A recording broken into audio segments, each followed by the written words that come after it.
sekolah SD Negeri 1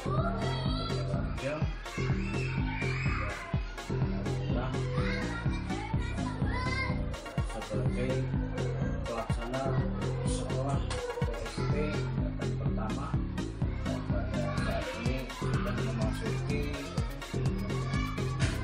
tahun yang kedua.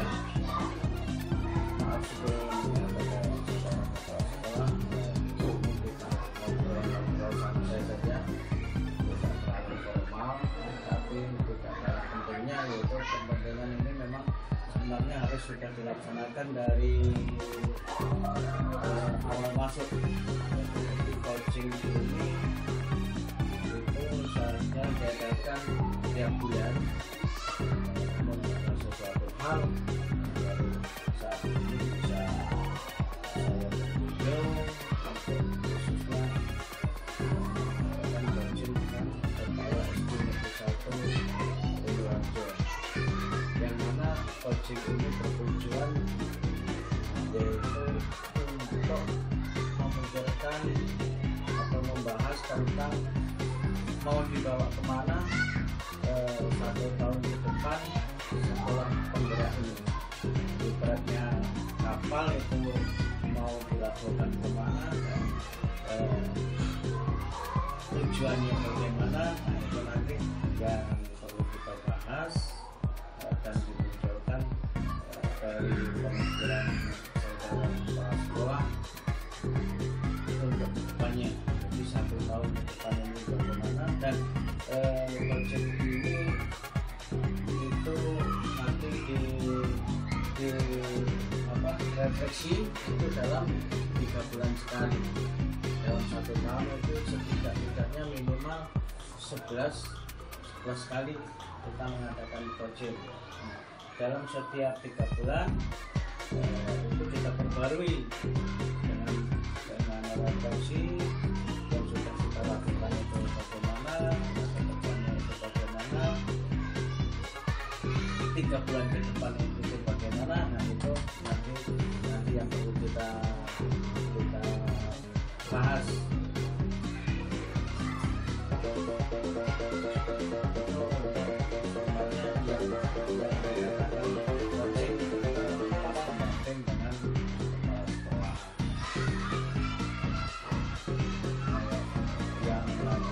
Capaian yang diharapkan oleh kepala sekolah itu apa saja, kompetensi yang kayak mana yang diharapkan oleh saudara kepala sekolah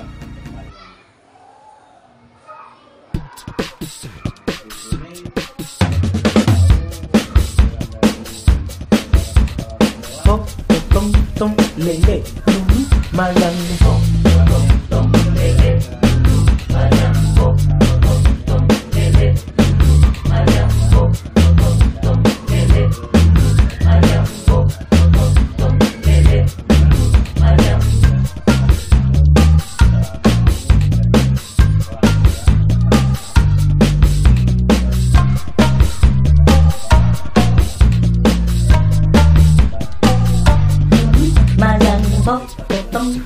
lele mayang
beberapa hal yang menjadi pembeda.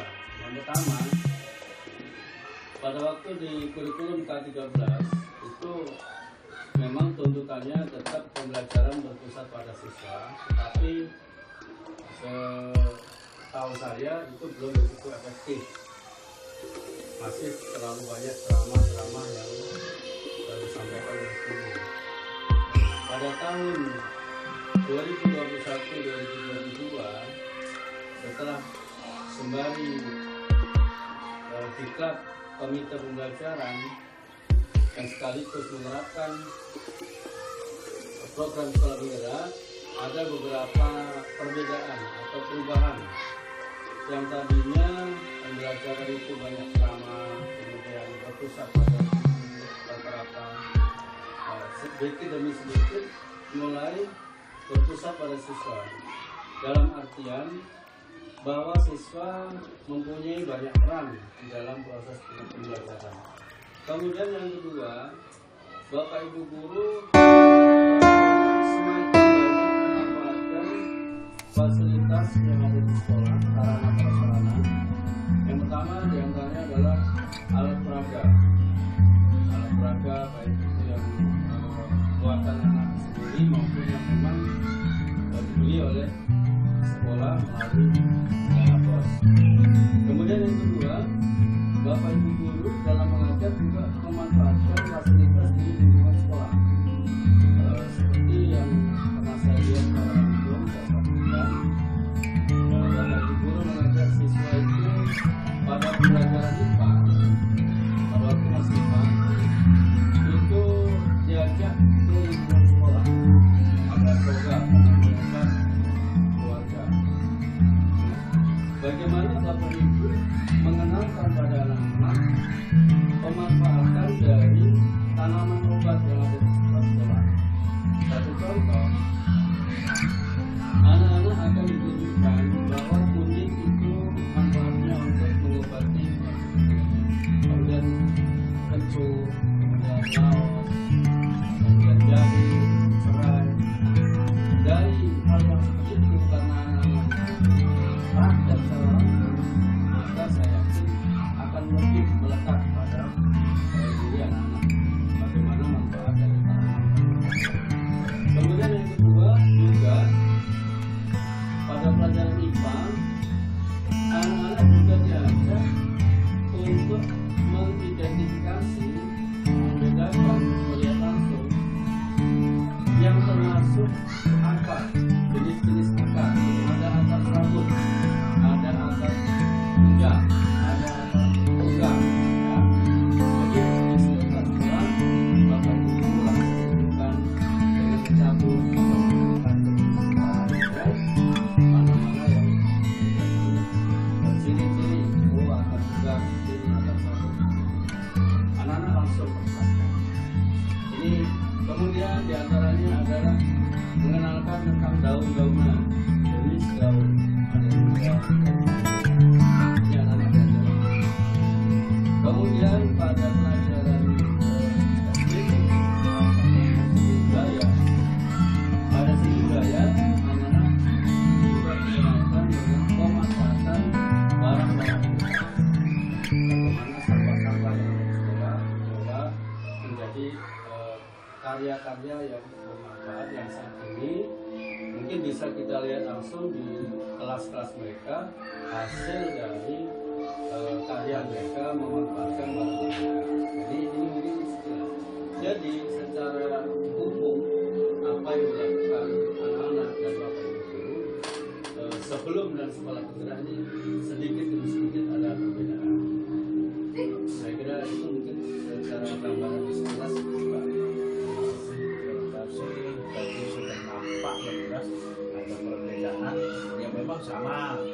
Kurikulum 2013 sudah berpusat pada anak, tapi ini sangat memfokuskan bahwa anak tadi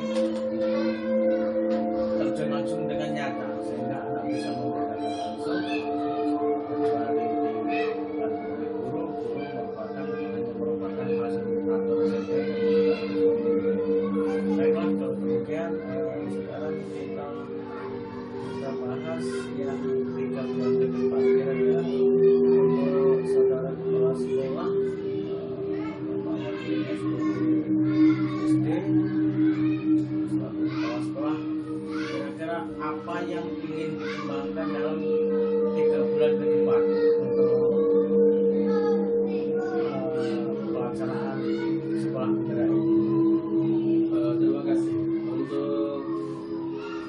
bulan ke depan itu sebetulnya yang ingin saya kembangkan, yang pertama adalah pembelajaran yang efektif, dan yang kedua adalah menyenangkan.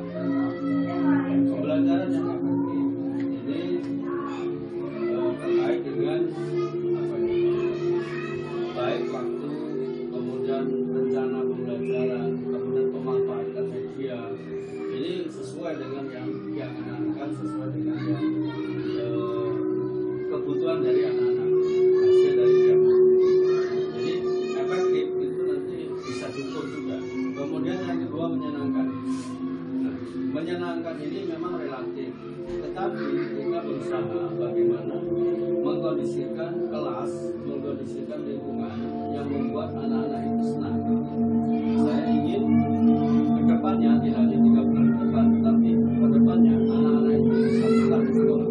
Yang pertama situasinya, kemudian cenderung mungkin diantaranya. Kemudian guru-guru harus mempunyai kompetensi yang menarik siswa untuk belajar. Jadi anak-anak diajak belajar tetapi senang, tidak tegang, tidak dalam bentuk intimidasi. Saya kira itu. Jadi yang intinya pembelajaran yang efektif dan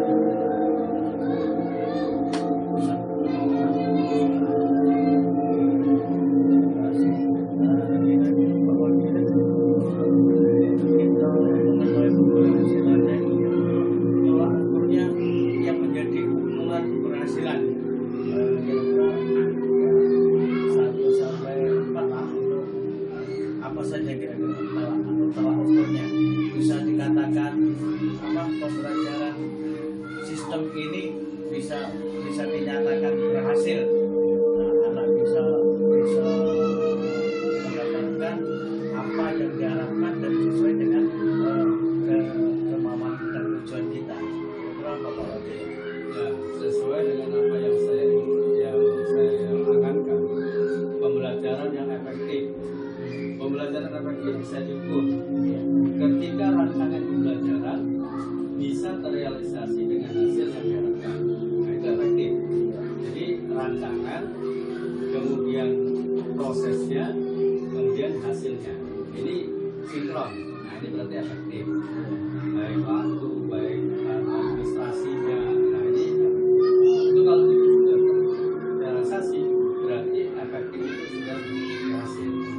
Yang kedua menyenangkan. Menyenangkan bisa diukur dengan kondisi siswa betah dalam proses pembelajaran dan terjadi interaktif selama proses pembelajaran maupun sesudahnya. Nah, jadi proses pembelajaran itu ada interaktif, tidak hanya guru menyampaikan ke siswa, tetapi siswa banyak memberikan tanggapan. Jadi terjadi interaktif antara siswa dan guru. Ini bisa ukurannya. Jadi saya kira itu. Jadi efektif itu yang pertama, rancangan pembelajaran bisa terrealisasi dengan hasil yang istimewa.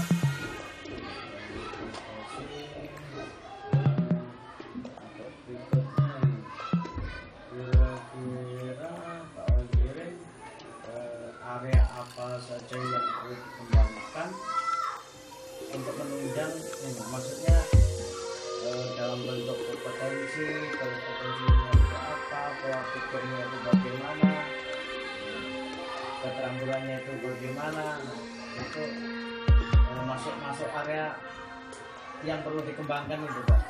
Ya, terima kasih. Jadi kalau saat ini area yang harus dikembangkan oleh kalangan guru yang pertama adalah kompetensi. Kompetensi jadi dari cara lama mengajar ke cara baru, atau dari paradigma lama ke paradigma baru. Yang pertama. Yang kedua, kompetensinya harus menyadari bahwa zaman berubah. Sekarang zamannya digitalisasi. Kita mau tidak mau, suka tidak suka, kita harus mengarah ke digitalisasi. Jadi semua aplikasi itu sudah kembali ke mengarah ke arah komputer. Alhamdulillah untuk IT, kawan-kawan di SD walaupun tidak terlalu membuat, tapi rata-rata sudah bisa. Inilah yang harus dikembangkan kembali. Harus kemarin sudah dilaksanakan tentang pemanfaatan belajar IT.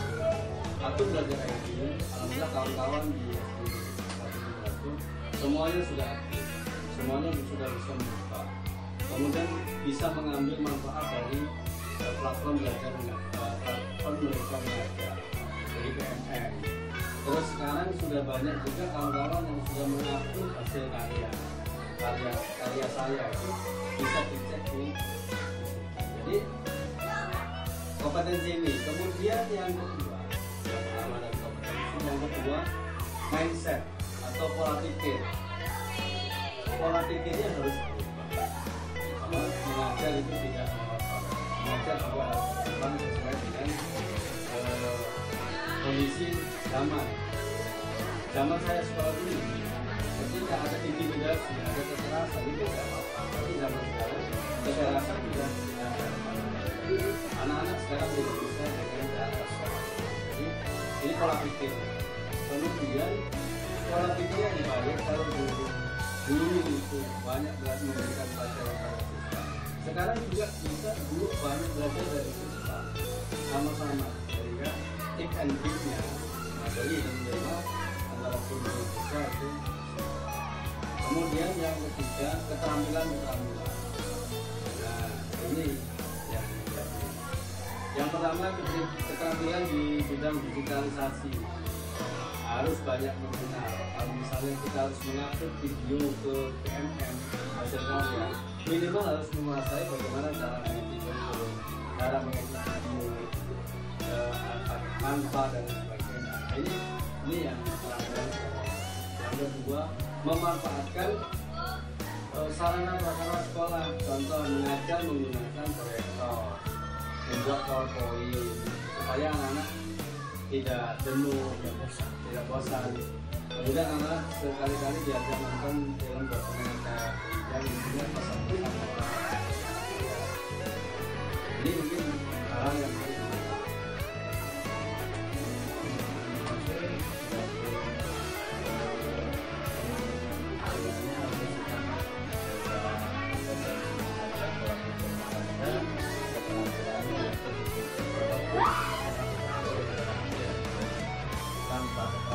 yang dulu sesuai dengan kemajuan IT, kemudian pembelajaran kurang menyenangkan dan tujuan pembelajaran mungkin juga kurang tercapai secara maksimal.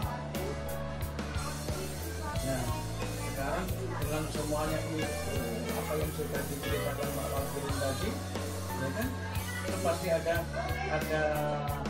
kekuatan dan kelemahannya kan. Kira-kira kekuatan apa saja Pak Wakirin yang sudah Pak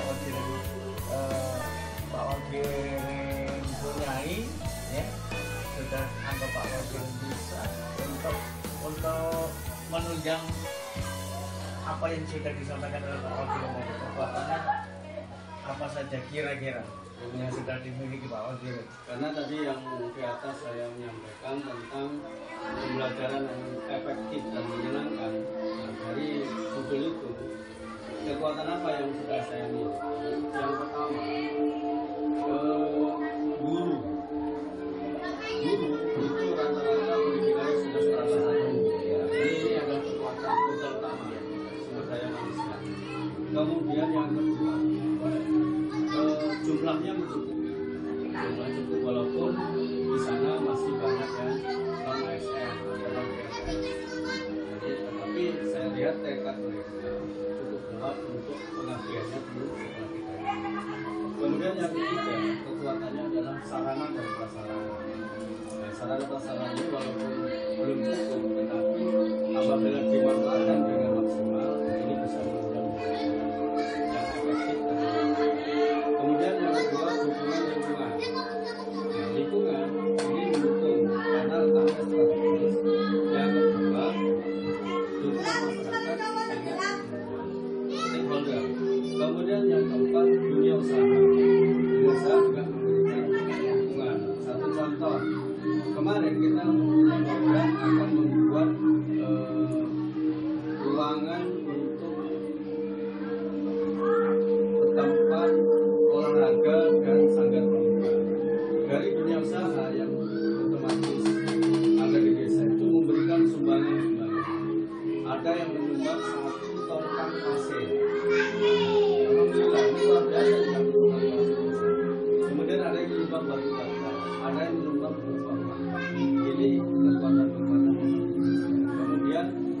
juga menjadi daya dukung untuk sekolah. Saya kira itu Pak. Saya tambahkan sedikit ya, kita ini kadang-kadang walaupun pendidikan sudah sangat mendukung, alhamdulillah kayaknya sudah S1, banyak yang S1 dan mungkin masih ada beberapa yang masih proses, tinggal pengembangan IT-nya Pak mungkin. Ya, IT-nya yang perlu ditingkatkan. Sebab sekarang tingkatannya harus benar-benar ahli dalam bidang IT.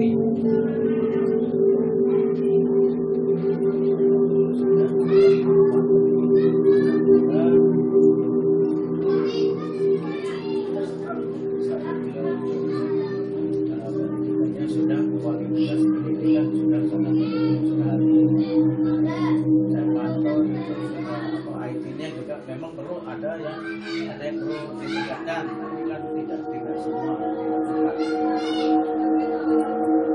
Sekarang ini seperti apa Pak? Bukan baik dari pihak manapun saja, baik dari pengawas sendiri, dari pendidikan, dari lingkungan, dukungan seperti apa Pak?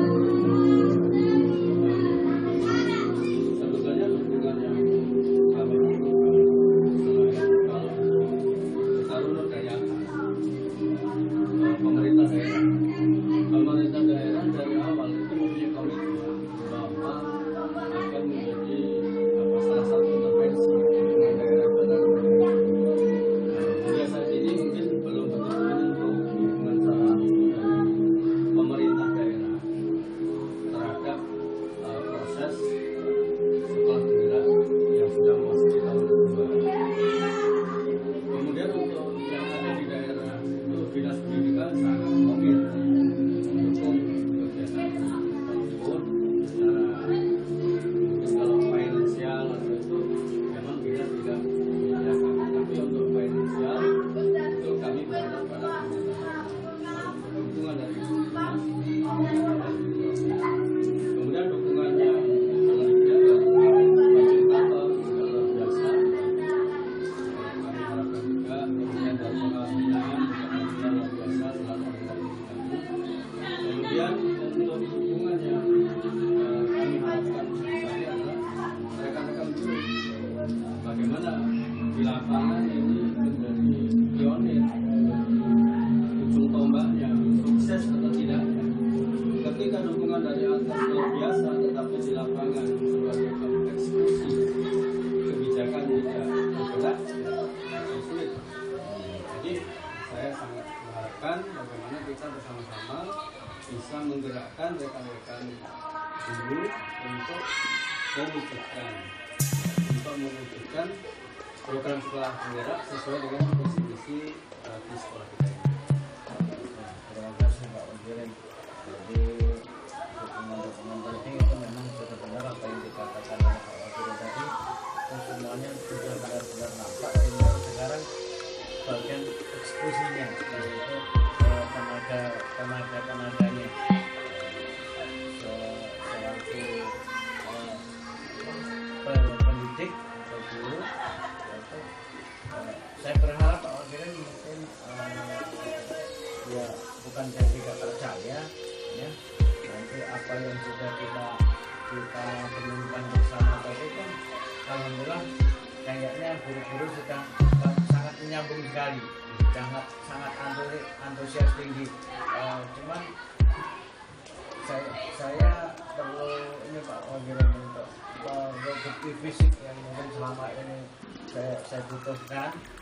Sebenarnya bukan hanya istilahnya saya minta begitu saja, bukan. Maksudnya kalau saya minta kan mungkin yang tadi yang mereka itu penerapannya sudah, tapi secara administrasinya kadang-kadang itu saya sendiri dulu, kadang-kadang saya juga misalnya ini RPP saya sampai jalan kan, atau belum dicetak, maka mungkin masih ada di dalam yang tadi itu sangat mendukung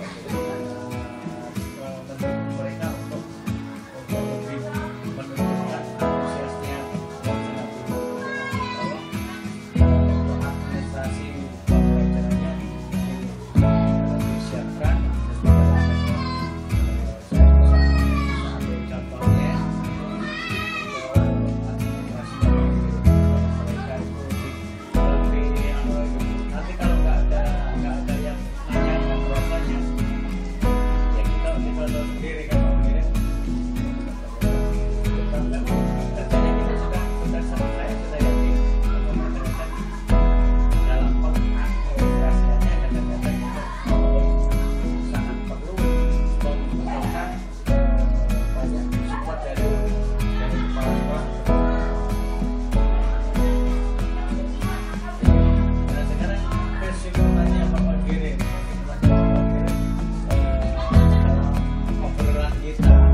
Dewan Guru harus siap mengembangkan kompetensinya, membuka diri dengan perubahan-perubahan, meluruskan pola pikir sesuai dengan zaman yang ada untuk perbaikan ke depan. Jadi untuk apa yang tadi disampaikan oleh awal terkait dengan administrasi, mungkin setelah kegiatan ini bisa mengetahui dulu apa yang sudah siap, apa yang belum siap sebagai refleksi. Oh ternyata yang belum siap ini, yang belum siap ini, sehingga juga hal-hal yang belum ada ini bisa disiapkan. Pasti di situ masih ada dalam bimbingan dan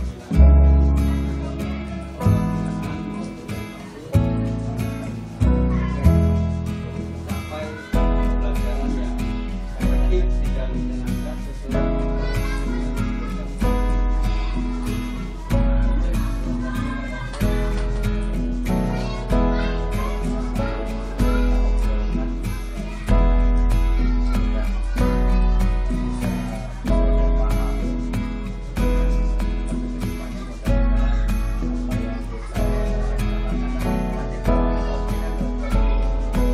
buat rencana pengembangannya dalam 1 tahun. Pertama ya dalam 2 tahun ke depan dulu, nanti untuk selanjutnya dalam 1 tahun itu dibuat rencana pengembangan ini seperti apa.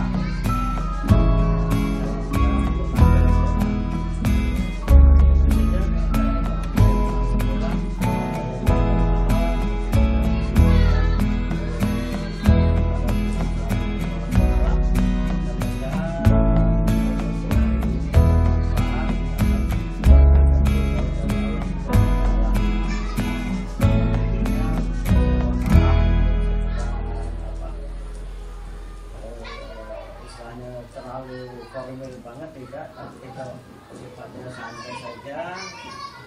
Yang penting sesuai dengan harapan kita selalu sekolah pelaksana